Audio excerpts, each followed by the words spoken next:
Welcome to Technovation. I'm your host, Peter High. My guest today is Douglas Lindemann. Douglas is the Chief Information Officer of ArcBest Technologies, the tech org within ArcBest, a $5.3 billion revenue company that provides intelligent logistics technology. Douglas has been in his role for about a year and a half. In a business that has technology at its core, Douglas and his team are catalysts for great innovation. I look forward to hearing more about it through this conversation. Douglas, welcome to Technovation. Yeah, thank you, Peter. I'm looking forward to the conversation. I am as well. Well, let's begin with your company, if you don't mind, Douglas. You're the Chief Information Officer of ArcBest Technologies. And why don't you take a moment for those who may be less familiar with it to provide a bit of background into the company itself? Sure. ArcBest is an integrated logistics company that we leverage our technology and our full suite of solutions to meet our customer supply chain needs. This integrated approach, combined with our expertise, helps ensure that our customers have the right solution to get the job done. No matter the size of the shipment or the type of the product they're shipping or the speed of delivery that they need. I think about 2 or 3 years ago, a lot of people didn't realize as much about what logistics companies do or what supply chain companies do. But obviously with the disruption we had with COVID, people realize how much supply chain impacts their lives and how much a disruption can impact their life. So our company, we started in 1923. We're celebrating our 100th year this year, which is very exciting. But we started out as a local Arkansas freight hauler, and today through organic growth and strategic acquisitions, we're now a publicly traded company, about $5 billion in revenue with over 15,000 employees across 250 campuses and service centers.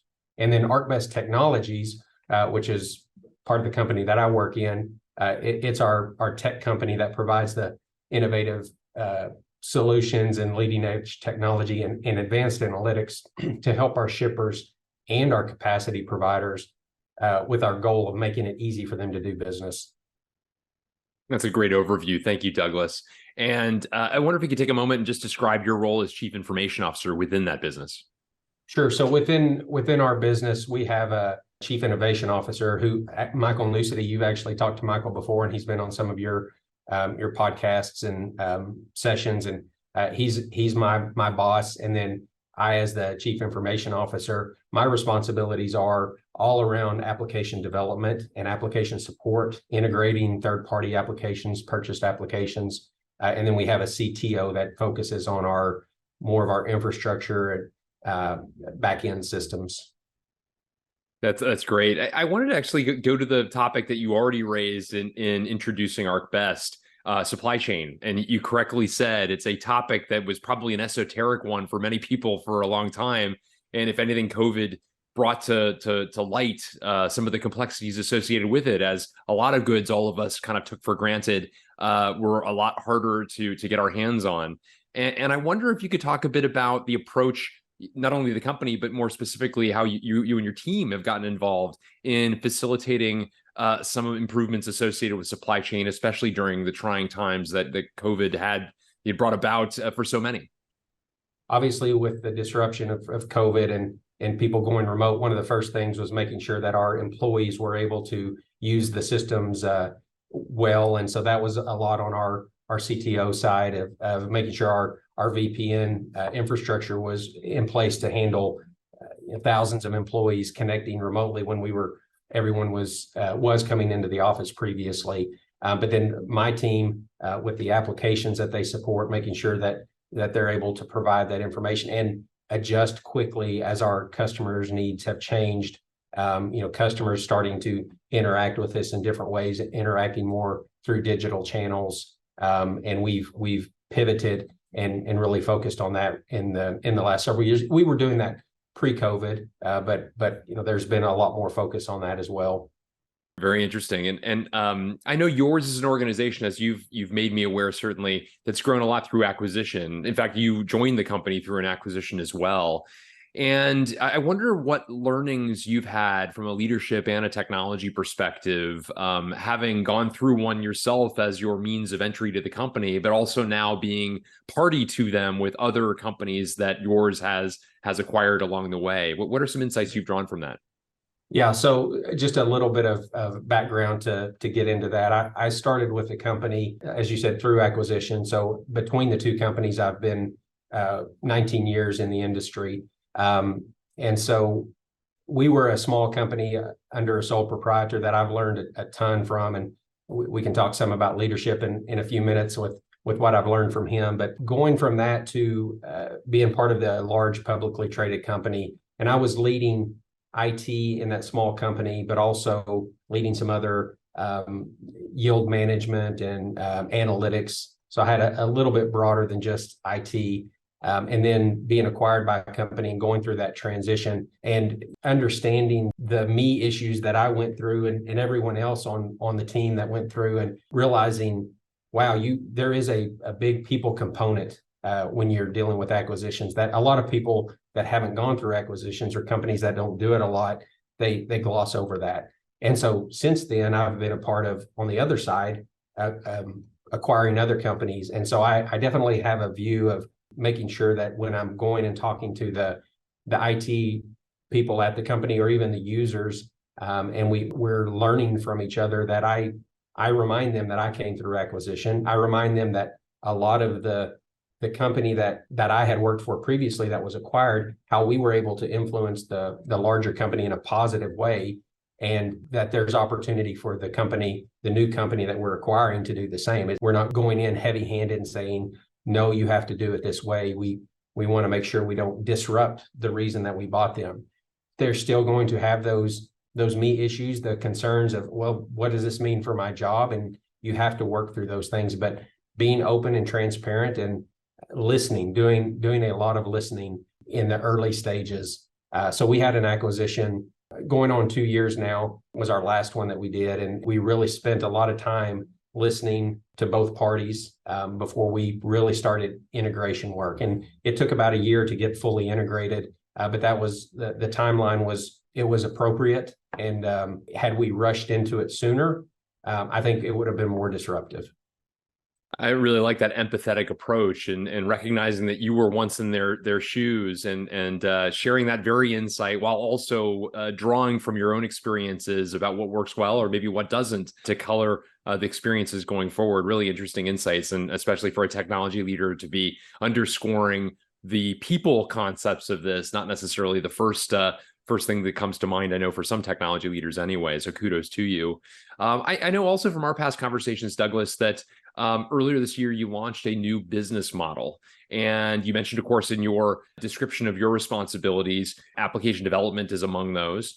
And I know that yours is a company, like many companies, certainly one that's 100 years old, that will have a lot of legacy, almost by definition.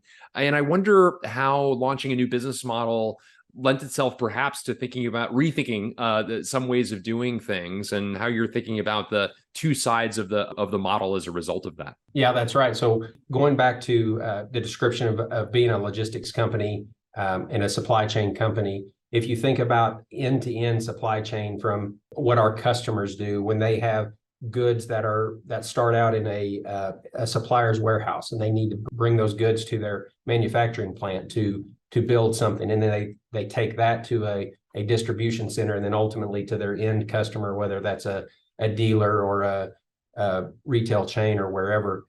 We hit in those moving things across a map from point A to point B. That's where our focus is in supply chain. We do help with other things like warehousing as well, but this new technology, Vox, that we recently released earlier this year, it gets inside a warehouse and helps optimize moves inside, or we call it intra-logistics, inside the warehouse. And so it is a new business model for us. As you said, being a 100-year-old company, a lot of legacy applications, a lot of mainframe applications that were written 30 years ago that still work very well for us, but would not work for this new business model. And so we've been able to stand that up in a more modern way with cloud-based and modern technology stack. And my team, the application developers that have to support that, we've had that challenge of, okay, where do we place people? We have 200 plus developers on our staff, and so we have some that are very comfortable working in more legacy applications, and we have some that are more comfortable working in newer technology. So that helps because we can place people accordingly. But we also, one of our corporate values is growth. And we remind people that you should stretch. If you're focused on legacy, you should try to support some of the newer technologies. If you're supporting some of the newer technologies, you may at times be asked to support and maintain some of the older stack as well. And so, we definitely are working to modernize, but we make sure that the business need is there. We're not modernizing just for the sake of modernizing. We don't necessarily say, well, we have to be off the mainframe in 5 or 10 years. We say, well, when it makes sense to move things to the cloud, we take that approach. So it has been interesting standing up the new business model and supporting that, but I feel like we've navigated that very well. So I have associate director that leads that development team, and he works very closely with our functional counterpart, what some people call the business. Michael is very big, and I agree with him. We don't like to say the business side because IT is part of the business. So we say that the functional team, we use that word a lot. My associate director there works very closely with the functional team to make sure that the software that we're building meets our customers' needs. I wonder, given the conversation we had a moment ago about the acquisitive nature of ArcBest, and the care you've taken even before an integration happens of planning it out, of understanding the strengths and weaknesses perhaps of each organization and planning accordingly. Has that been useful as you've thought about this new business model? Obviously not an acquisition, and therefore it's not as though you had an influx of a lot of new people. So perhaps some of the people components aren't as relevant in this case. But nevertheless, you're thinking about a different organization, if you will, the needs they have different from the needs of your organization, bifurcating perhaps those sort of more modern ways of doing things with some of the legacy practices that will be sustained, as you point out, at least for a period. Is there an overlap in some of the insights of past integrations and acquisitions to thinking about the two sides of this business as well? Yeah, I think just as you said, being thoughtful about what we're going to build. And we're very comfortable building software, but we're also comfortable buying software and integrating. But much of what we do on the operational side, there's just not the software out there that really fits our needs. So we do build a lot of our operational software. Just like when we're going to acquire a company, being very thoughtful about what would those integrations look like, what technology stack. If there's two, transportation management system is a big term in logistics, TMS. And so as we acquire a company and they have a TMS, we go through the evaluation of do we integrate them in with our TMS? Do we adopt their TMS? As we're building out this the needs for Vox, this new company we're standing up, we think about that as well. It's like, okay, let's survey the technology landscape and make sure there's not software that we could go purchase and integrate, or if we're going to build something, then we get into the idea of how much do we want to spend, because it's a startup, right? So we're developing along the way, and we can't wait 5 years or 3 years even to build the perfect software and then go deploy it. We have to build it, and so take a very agile approach to it. And so our company has gone through an agile transformation that's helped us with integrations, acquisitions, but it's also helped with this startup company as well, or this startup business model, because we've been able to get software out there quickly, learn from it, show it to our customers, put it in a pilot, go back and adjust it. Now, we do incur technical debt when we do that, but we also understand as we have it architected that that's going to happen. And we could forego you never forego the technical debt completely, but you could spend a lot more time trying to minimize that and delay the implementation. And there's that balance that we evaluate. Very interesting.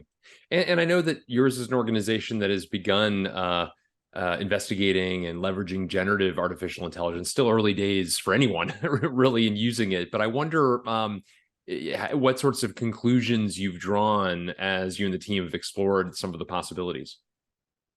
Yeah, so just as every company is evaluating generative AI and open AI and the other ones that are out there, large language models, we're looking to see how can it improve our developer experience? How can it make our developers more productive? We don't see it as replacing our developers, but how it can help them be more efficient. But we're also looking at how our end users can use the technology, how the software that we write could leverage the large language models and generative AI to produce better information or help augment decisions that our frontline users have to use. As we look at purchase software, we know that we're going to see more and more of the generative AI piece. Just like 10 years ago, you started hearing every product you go look at has an AI component. Some of them was very little machine learning or AI that they had, but so we know that that's going to happen. But then also really understanding how disruptive it will be to our industry, and keeping an eye on that. So we're taking an approach to look across the board. We're not telling people you cannot use this.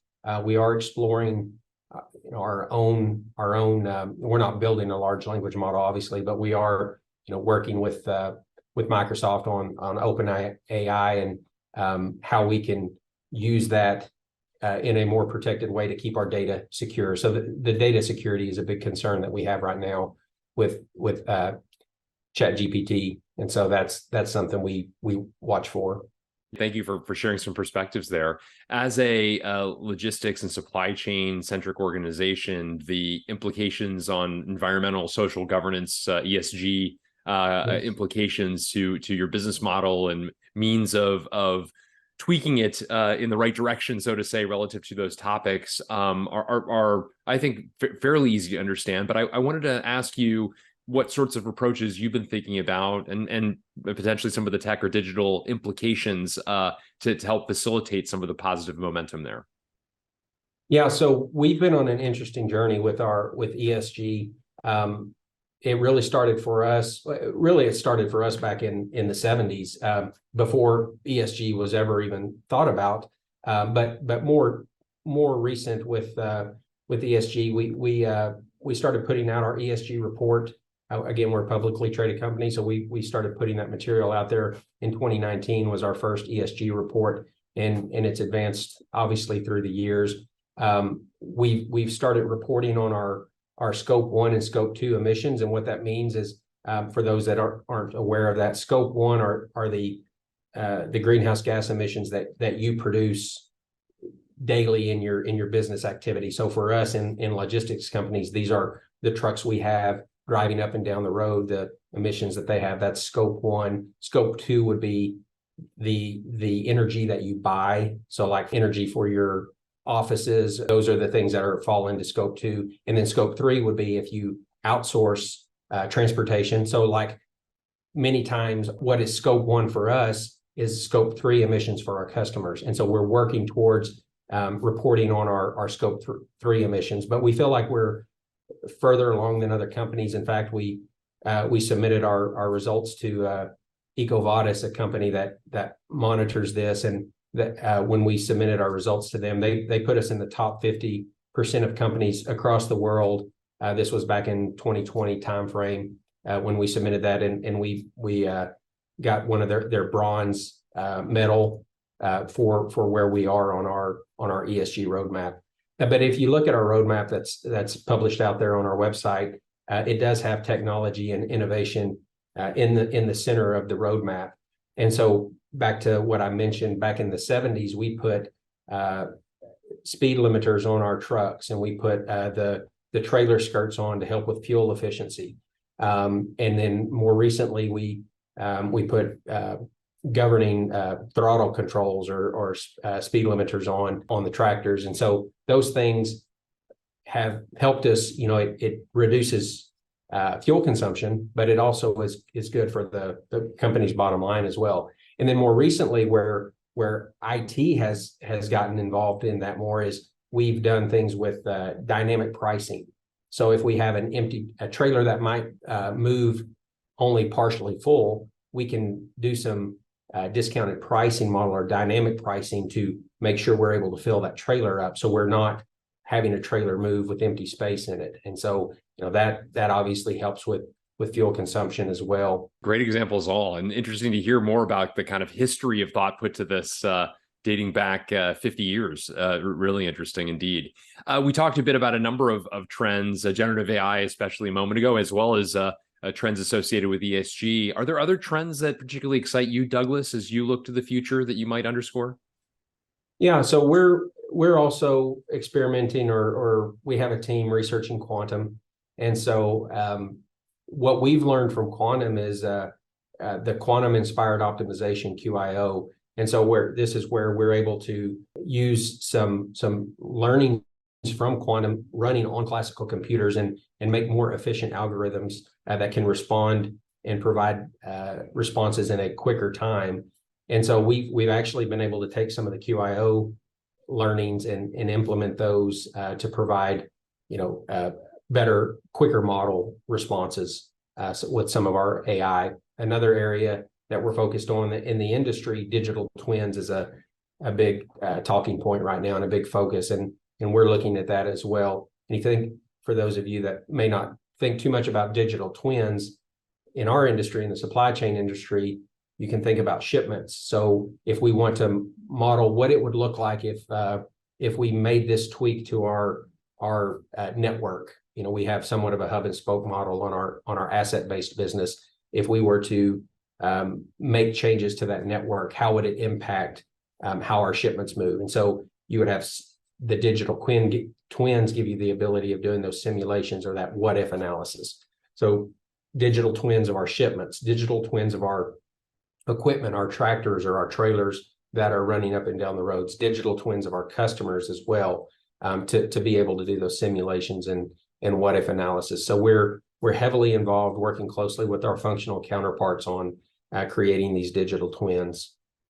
And then I think another area that's interesting as well is around telematics and IoT devices that we have. So 5 or 6 years ago, the government had put in place a requirement to move to electronic logging devices, ELDs, for our drivers. Well, that was something that change management, we had to go through that. But some of the value that we get out of the ELDs is we're getting ping locations now of where that truck is moving real time. And so we are able to ingest that information and provide that back to our customers to say, well, here's where the truck is, and your shipment is on this truck, so here's where your shipment is located.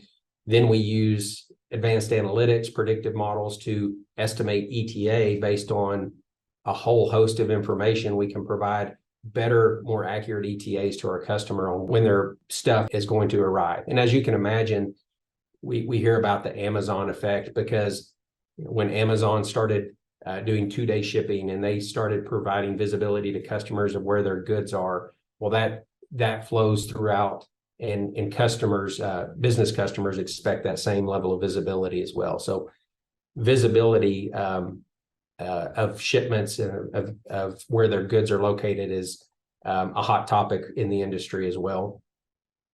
Very interesting. Yeah, good overview of a variety of things that clearly you're thinking about.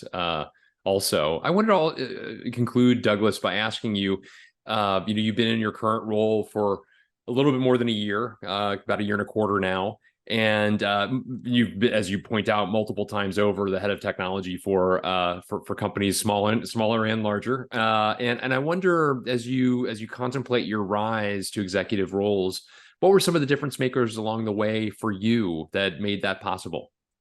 Yeah, this is interesting. I recently went to a Harvard Business School class on executive leadership, and one of the things they talked about is that take some time to look at the timeline of your life and the things that impacted you both positively and negatively, because that helps realize, some of that self-reflection can help you realize the type of leader you are and what you want to continue to do. So that self-reflection for me has been interesting, of even going back to my childhood days.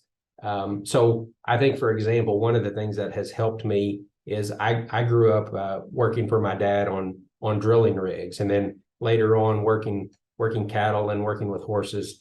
And so situational awareness, you hear about IQ and EQ now, right? In emotional intelligence, but there's also contextual intelligence, understanding what's going on in the world, the context of what's going on. And that it's interesting because I think working it with cattle, especially, you start to monitor the situation and anticipate what's going to happen and be able to react quickly because you can see what's about to happen. And I think that's what I would say has helped me surveying the landscape of what's going on, understanding context of what's going on, and being able to adapt quickly. So I think that's one thing. I tend to be a quiet person in meetings and really absorb what people are saying. But I've also learned that there are times, because of the contextual intelligence and just the background I have, that I have a different perspective. So I've learned to speak up as well. I do listen a lot, but I also speak up as well. It's interesting. Today, we had 2 people in our company that are celebrating their retirement today. One was 27 years and one was 30 years. And we have many, many retirements in our company that are 25 plus years.